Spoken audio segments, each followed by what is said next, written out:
हामीले नि राम्रोसँगले अब्जर्भ गर्यो भने नि यो प्रकृतिले हामीलाई धेरै कुरा सिकाउँदो रहेछ क्या त।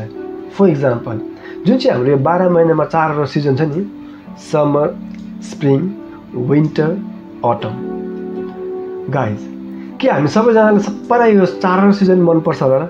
कसैलाई विन्टर मन पर्दैन, कसैलाई समर मन पर्दैन, कसैलाई अटम मन पर्दैन, त कसैलाई स्प्रिङ मन पर्दैन। There are people who don't like all the 4 seasons, but हामीलाई मन परोस् या नपरोस् हामीले त्यो सिजनलाई फेस गर्नै पर्ने हुन्छ। कसैलाई विन्टर मन पर्दैन तर हामीले त्यो विन्टरलाई के गर्नुपर्ने हुन्छ, म्यानेज गर्नुपर्ने हुन्छ। जबसम्म त्यो विन्टर सिजन आएर सकिँदैन तबसम्म हामीले त्यो विन्टर सिजनलाई, जाडो महिनालाई म्यानेज गर्नै परेको हुन्छ। कसरी? तातो लुगा लगाएर हुन्छ कि, आगो तापेर हुन्छ कि, बाहिर फेरि धेरै नगएर हुन्छ कि, जसरी पनि हुन्छ we have to find the ways कि हामीले त्यो विन्टर सिजनलाई नसकुन्जेलसम्म त्यसलाई हामीले म्यानेज गर्नै पर्ने हुन्छ। The same goes to summer, spring or autumn also.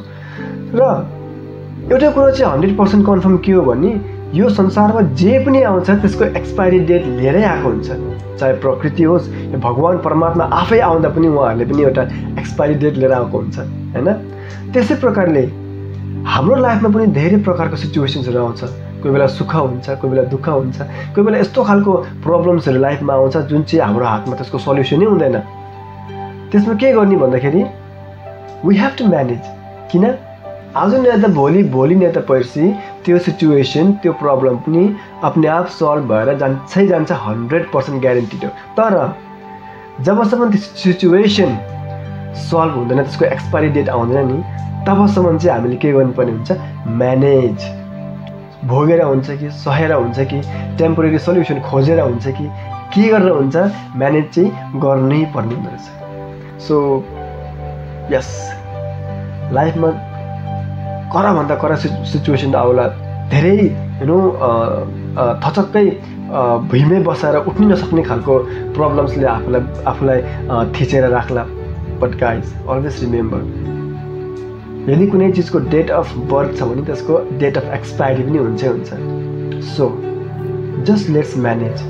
हिम्मत नहारौँ, आफूलाई लो फिल नगरौँ, अब नसक्ने रहेछ भनेर आफ्नो लाइफदेखि गिभअप गरेर नेगेटिभ नचाहिँदो स्टेप्सहरू, नचाहिँदो चिजतिर त्यो अरू त्यो जसले आफ्नो लाइफलाई, आफ्नो फ्यामिलीलाई डिस्ट्रोय गर्ने त्यो हेबिटलाई एडप्ट नगरेर चाहिँ लेट्स जस्ट म्यानेज। अलिकति म्यानेज गरौँ न। आई थिङ्क 50% लाइफको सल्युसन त त्यतै गइहाल्छ। र भएन पनि परमात्मा हुनुहुन्छ, भगवान हुनुहुन्छ होइन।